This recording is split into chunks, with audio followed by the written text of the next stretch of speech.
Okay, I've attached the telescope's viewfinder and dovetail bar and the rings, and as you can see, it looks nice. The only thing missing is the diagonal, which I have to get it.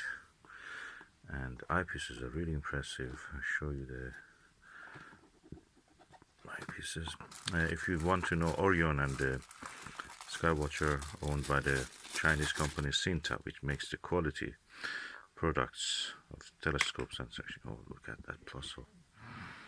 Really good, really impressive. And how soft is this rubber ring? Better than the Skywatcher version of it. So they come at a price a little bit higher, but you get a more premium product.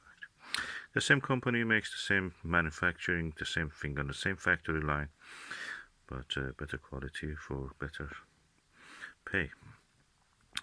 And almost all the telescope companies now in the world are owned by the Chinese. They make the best. Every village in the small town has a telescope company, and they have really mastered this art really well.